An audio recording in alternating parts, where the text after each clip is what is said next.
découvrir, pour confronter nos expériences.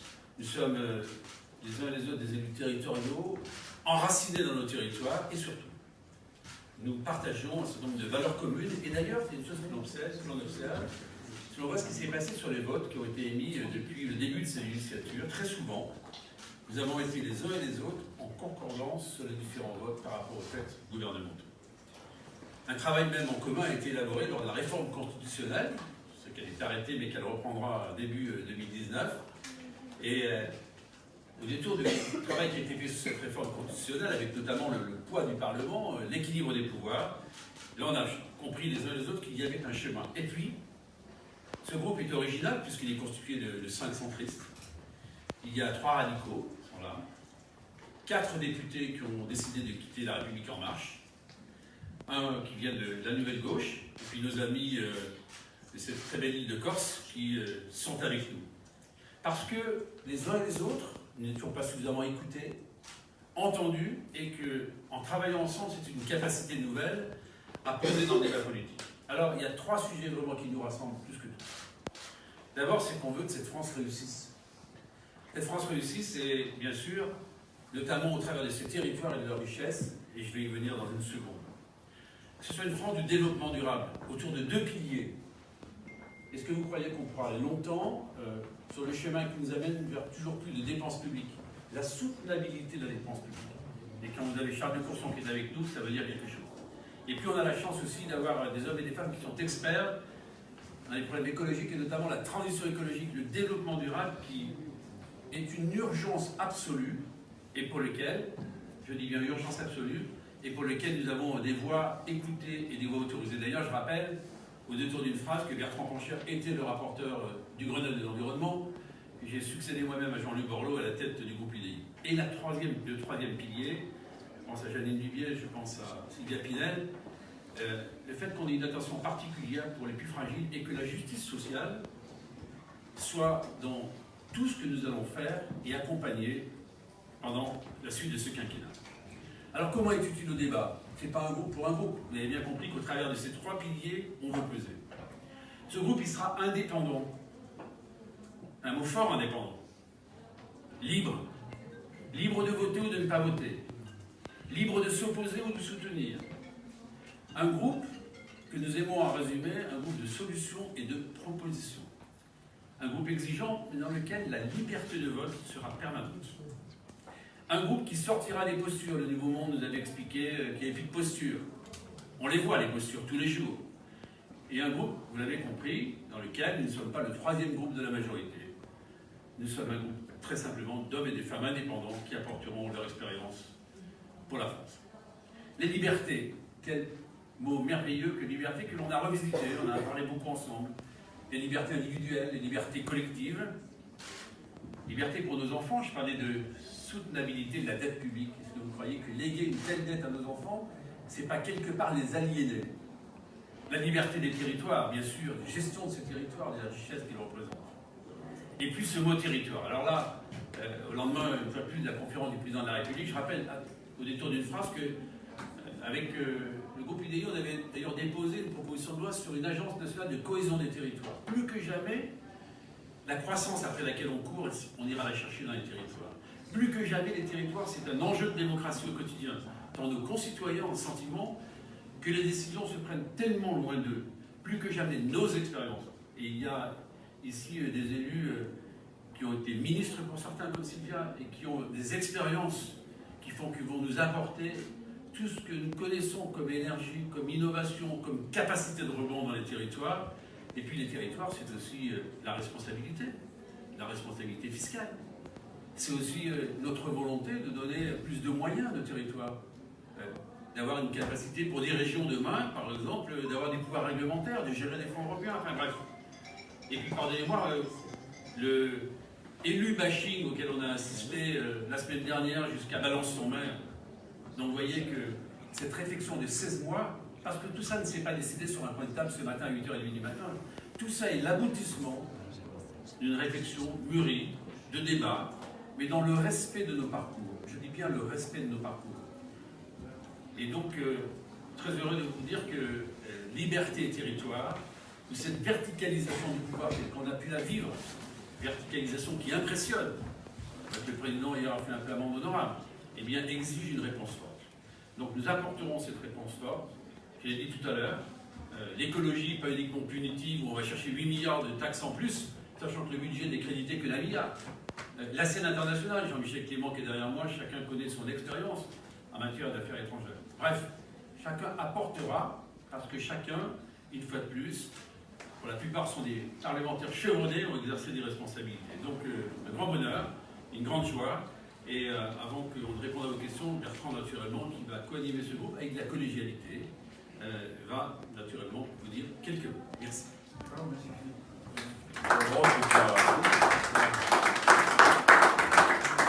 Alors libre, je dirais même plus que nous sommes libres. Je voulais vraiment vous dire que ça m'étonnerait qu'on soit pris en défaut à un moment de divergence entre Philippe et moi, ainsi que l'ensemble des parlementaires de ce groupe. La réalité, la vérité, on co-préside ce groupe, mais on aurait pu le co-présider à 17, tellement nous sommes animés par cette même vision de nos territoires et du nouvel engagement que nous aimerions bien voir pour notre pays. Philippe vient du Nouveau Centre, moi je viens du mouvement radical, on est 5 parlementaires. Mouvement radical, 3, vous savez rien. Bon, nous avons des parlementaires écologistes, nous avons des parlementaires démocrates sociaux, nous avons des parlementaires régionalistes et ce groupe fonctionnera comme d'autres groupes fonctionnent notamment au Sénat, puisque au Sénat il y a des groupes, il y a un groupe centriste, il y a un groupe RDSE qui regroupe des parlementaires qui ont la même vision et ça fonctionne très bien. Nous sommes des hommes et des femmes d'expérience profondément ancrés dans nos territoires. Je voulais vraiment le souligner en complément de ce que disait Philippe il y a quelques instants. On doit nos réussites qu'à nous-mêmes, qu'à la confiance de nos électeurs, qu'au travail du terrain et qu'à cette osmose qui est la nôtre avec nos territoires. Si vraiment il y a des parlementaires qui représentent le territoire, en tout cas il y en a, ils sont ici même. Depuis toujours, nous nous battons pour des politiques durables, c'est aussi le deuxième fil conducteur.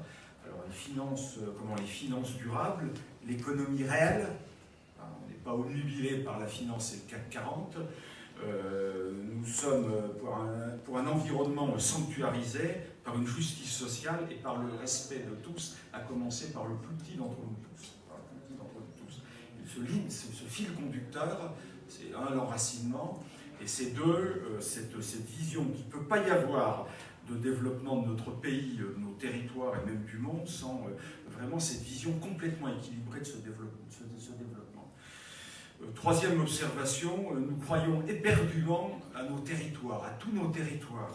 Villes, campagnes, banlieues, villages, terroirs, départements, régions, ces territoires, ces terroirs, ces villes et ces campagnes parfois martyrisées, sacrifiées, eh bien ces territoires sont source d'un épanouissement de tous s'ils sont respectés et si on leur fait confiance. Nous croyons vraiment qu'il ne pourra pas y avoir de sursaut en termes de développement sans ces territoires. Avec, et vous l'avez compris, c'est la fin de ma courte intervention, de pouvoir enfin équilibrer une revalorisation de ce rôle du Parlement, aussi martyrisé que ces territoires, un partage réel, des réelles décisions. Il n'y a pas que l'Europe, on milite pour l'Europe, il n'y a pas que le développement économique, il y a le rééquilibrage social, et il y a évidemment de fortes politiques environnementales, tout ça dans une recomposition politique, mais chaque temps suffit son heure. Dans cette période de décomposition, recomposition, eh bien, nous croyons tous que, étape après étape, nous allons contribuer à la recomposition politique de notre pays. Donc vous nous reverrez, Philippe et moi, avec nos collègues parlementaires, avec une... Non, vous nous reverrez, on va co-animer on va co-animer le groupe, on va une fois sur deux animer ces rencontres, et évidemment, chacun et chacun d'entre nous, les parlementaires ici présents, s'exprimeront autant que nous, comme ils le souhaiteront, et en fonction des thématiques qu'ils soutiendront. Voilà, j'ai passé la parole à Sylvia, sans laquelle on ne serait pas là non plus. Et puis ensuite, Jean-Félix Lapolie. Sylvia, allez. Bien, merci mes chers amis. Quelques mots à mon tour pour vous dire tout le bonheur qui est le nôtre, en m'exprimant au nom de la sensibilité politique qui est la mienne. Vous dire que cette réalisation aujourd'hui, cette concrétisation de ce groupe parlementaire Liberté et Territoire est le fruit d'une longue réflexion, d'un long travail que nous avons mené en commun pour travailler sur des sujets qui nous rassemblent, qui nous préoccupent fort de notre expérience et de notre enracinement territorial. Cela a déjà été dit, nous sommes tous viscéralement attachés à nos communes, à nos territoires, à nos départements, à nos régions. Et à travers ces 16 mois qui se sont écoulés depuis le début de la mandature, nous nous sommes aperçus qu'il y avait finalement deux sujets majeurs, mais qui en déclinent beaucoup d'autres, les libertés et les territoires, qui étaient finalement assez peu pris en compte, en tout cas insuffisamment entendus et écoutés de notre point de vue. Il s'agit bien sûr de la question des libertés. La liberté, c'est la première exigence dans la République, et pour nous, c'est évidemment essentiel. Nous sommes un certain nombre à vouloir conquérir des libertés nouvelles en matière de droits pour les femmes, pour les hommes également, et donc ce sujet-là nous a fait converger assez facilement. Liberté locale également, au moment où on assiste à une verticalité, à une forme de recentralisation, et les débats qui ont animé les associations d'élus ces derniers temps, toutes tendances politiques confondues, nous montrent bien que la question des territoires, la place de l'aménagement du territoire dans notre pays est insuffisamment comprise et insuffisamment portée. Et cette question des territoires, cette question de la décentralisation, des pouvoirs confiés aux collectivités locales, est effectivement un point qui nous a rassemblés au moment où ce sentiment d'abandon, de déclassement de certains territoires oubliés ne fait que grandir. On a l'impression que les discours concernent principalement les métropoles, que les territoires ruraux, périurbains, mais aussi les quartiers politiques de la ville sont finalement insuffisamment pris en compte, et on voit bien que dans les réductions budgétaires en termes de cohésion territoriale, c'est là qu'elles sont éminemment fortes.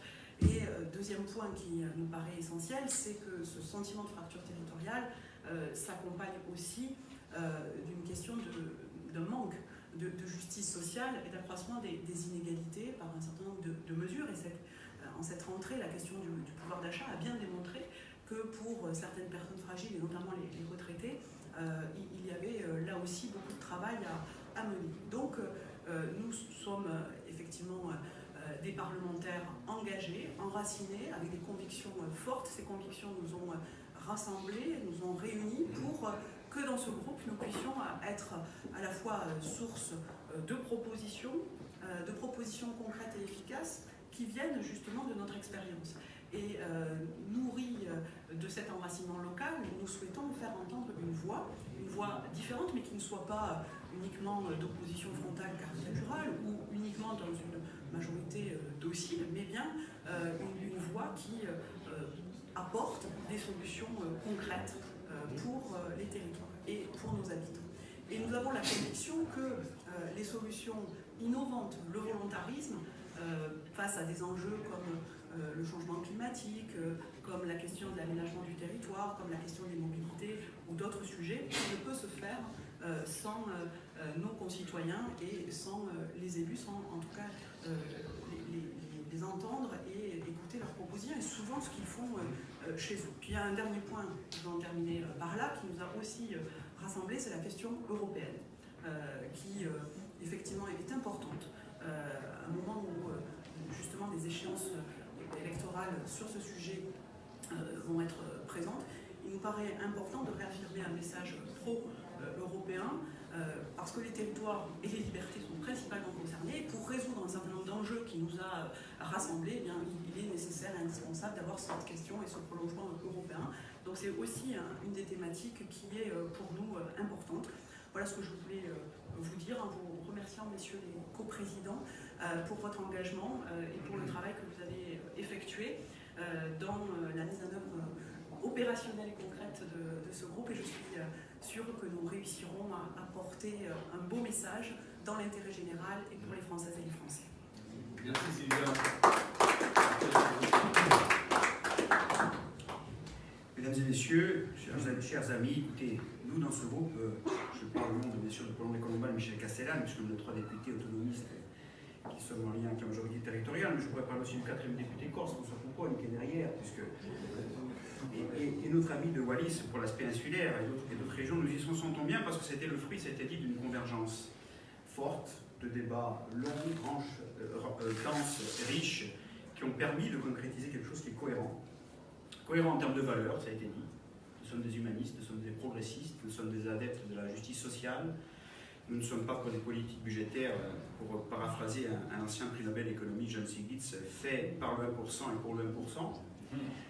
Nous sommes des fervents partisans du développement durable de la transition écologique, ça a été dit. Nous sommes solidaires de toute initiative qui va dans ce sens. Et nous sommes bien sûr des fervents partisans de décentralisation politique qui peut aller jusqu'à la reconnaissance d'une autonomie pleine et entière, puisque c'est les mandats donnés par les Corses. Pour la Corse, au sein de la République, l'autonomie, ce n'est pas l'indépendance, c'est un transfert de responsabilité pour gérer au mieux, au plus près, la situation des spécificités. Et ça peut aller jusqu'à l'autonomie pleine et entière en Corse, mais d'autres solutions sur d'autres territoires. En tout cas, une nouvelle phase de décentralisation politique est assumée. C'est-à-dire qu'il faut sortir des mesures cosmétiques concernant l'annonce des territoires. Il faut rentrer dans un vrai pacte de confiance. Le pacte de confiance, c'est le respect des territoires dans ce qu'ils proposent, dans ce que proposent les populations. Le respect en termes de solutions à définir. Et c'est un des enjeux importants parce qu'aujourd'hui, la question des territoires, ce n'est pas simplement qu'une question institutionnelle pour être institutionnelle. Ce sont aussi des choses qui vont libérer l'énergie pour résoudre des problèmes quotidiens. On ne peut pas parler de transition écologique sans parler de décentralisation du système énergétique. On ne peut pas parler de résoudre des problèmes d'emploi sans parler aussi de décentralisation des compétences, par exemple avec le territoire zéro chômeur. Enfin, il y a un tas de sujets concrets qui concernent l'ensemble des citoyens qui demandent des solutions décentralisées, y compris au niveau des finances publiques. Je me tourne vers Charles Courson sur la question des finances publiques en général. Donc nous y sentons très bien. Nous allons participer à cet élan. C'est une convergence. Et évidemment que nous prenons toute notre part de manière commune à cet édifice et en espérant, il y a notre ami Wallis qui n'est pas là, qui n'a pas pu être là physiquement, que d'autres élus des territoires en général rejoignent cette démarche parce que ce n'est pas un enjeu neutre, c'est un enjeu fondamental au niveau de chacun des débats qui nous attendent aujourd'hui, débat budgétaire par exemple, débat de la réforme constitutionnelle. Je salue aussi Paul Molac qui partage les mêmes conditions de régionaliste et autonomiste et qui vient de la République En Marche. Mais je crois que la question des territoires n'est pas que notre apanage, comme je l'ai dit, l'apanage de l'ensemble des députés qui composent cette démarche. Je vous remercie. Voilà. Michel, juste un petit mot parce que mes collègues ont brillamment tout évoqué. Moi, je voudrais juste intervenir sur 2 points. La première, je crois, le premier point, c'est si je suis avec tous ces collègues ici présents, d'abord, c'est parce qu'il y a une vraie convergence de vues sur la manière dont le débat parlementaire doit exister. Beaucoup de valeurs transcendent nos approches et ce que je trouve très enrichissant, et je pense que ça sera pour l'avenir, c'est la possibilité de partager chacun nos histoires respectives et de les mettre au service, je dirais, d'une réflexion pour le pays. Il y a beaucoup de sujets qui transcendent, je dirais, les mouvements. Ça a été évoqué tout à l'heure, et je crois qu'il est, au niveau du Parlement, nécessaire de pouvoir les exprimer, de les faire entendre de manière originale, ce qui n'a peut-être jamais été. Quand on me disait, est-ce que vous êtes un groupe rattaché à la majorité ou pas à la majorité, je crois que ça a été évoqué, on n'est ni une béquille ni un groupe d'opposition, on est vraiment un groupe pour travailler au service du pays. Je crois que c'est le point clé. Et puis autre approche, vous savez quelle est mon histoire, les raisons pour lesquelles j'ai quitté le groupe majoritaire, péché véniel, péché mortel, m'a-t-on dit. Moi, ce qui m'intéresse aujourd'hui ici, c'est que la liberté, effectivement, de pensée, d'expression soit au cœur de notre approche. Et justement, c'est ce qui fait notre force, c'est peut-être nos différences. Et si on est capable de les transcender, ces différences, ça peut faire une force très importante. Et je terminerai moi aussi par une citation qui m'est chère. Vous savez, j'aime beaucoup Oudard de la Motte qui disait « L'ennui naquit un jour de l'uniformité ». Suivez mon regard. Merci. C'est beau. Voilà. Merci d'être aussi nombreux. Et puis, on était ravis de délivrer ce message. Vous avez pu voir avec cœur, avec enthousiasme et avec surtout la volonté de servir ce pays. Je peux poser une question juste. Est-ce que l'ensemble du groupe est totalement d'accord pour l'autonomie de la Corse? Oui. Je m'excuse comme oui. Des Ce n'est pas l'indépendance, comme ça a été des très bien dit par régionalistes. Jean-Félix Lecoq. Vous savez, la France, elle est riche de ses métropoles et ses outre-mer. Je rappelle simplement que la deuxième façade maritime mondiale, c'est la France. Et moi, j'ai beaucoup connu nos amis calédoniens, polynésiens, pour lesquels il y a des pouvoirs réglementaires spéciaux qui ont été mis en place. On ne peut pas parler de Wallis et Futuna comme on parle, par exemple, de la Mayenne chez Yannick Favec. Au plus près, on doit agir. Les Français ne supportent plus qu'ils appartiennent n'importe où dans le monde, que ce soit les mêmes règles imposées par Paris qui viennent sur l'ensemble du territoire. Et ça, c'est une spécificité que nous portons et on l'incarnera. Si je peux me permettre pour finir de répondre, nous savons très bien que les demandes des différentes régions françaises ne sont pas les mêmes. Il y a des régions qui veulent aller plus dans tel domaine, par exemple le domaine de la langue, le domaine de l'économie, etc. Donc le but, et je crois que c'est à proposer également, c'est d'avoir ce que l'on appelle finalement les États locaux qui, en fonction des demandes des collectivités locales, de leur capacité à prendre et à faire, eh bien, leur proposent un statut. Ça se fait dans de nombreux pays en Europe, et c'est pour ça que les Corses demandent un statut, nous les Bretons ne demandent pas le même statut. D'autres régions peuvent très bien rester, alors je pense évidemment au territoire d'outre-mer, où là il y a des demandes qui sont faites et qui sont parfois satisfaites d'ailleurs. Donc vous voyez bien, c'est quelque chose qui se construit. Parce que le but, on ne peut pas réformer si les populations n'adhèrent pas à ce que l'on fait. Donc, si on veut qu'elles adhèrent, il faut qu'elles soient à un moment donné partie prenante. Et ça, on peut le faire qu'en région, voire directement dans les territoires. Je pense aux grandes communautés de communes, par exemple. Donc ça, c'est très important. Et on a parlé du territoire zéro chômeur. Sans l'implication directe des associations, des élus locaux, le territoire zéro chômeur n'existerait pas. Voilà, il y a une autre conférence de presse avec Eric avec les parlementaires, donc on avait fini de partage des eaux pour respecter les uns et les autres. On se verra régulièrement. Nous ne sommes pas avares à la fois. Techniquement, est-ce que lors du dépôt de votre déclaration, vous avez mentionné que vous étiez groupe d'opposition au sens du règlement de l'Assemblée? Groupe minoritaire. Voilà, il y a des clairement les choses. Il y a les trois cases. Je le reformule, contrairement à ce qui a pu être écrit dans un journal ce matin, un peu intrépide. Nous ne sommes pas le troisième groupe de la majorité, nous sommes des indépendants. Et nous serons un groupe de propositions et de solutions. On votera ce qui va dans le bon sens, on s'opposera à ce qui n'ira pas dans le bon sens. Je voudrais juste vous dire une petite chose, comme vous êtes très attentifs. Vous avez certainement regardé dans les groupes existants les votes qui ont été émis sur des votes majeurs comme ceux du budget. Et vous verrez que l'homogénéité, elle est chez nous, l'hétérogénéité, elle est. Il y a trois cases, hein. Objet de causer. Voilà. Et la case est groupe minoritaire. Voilà. Non, non, pas du tout.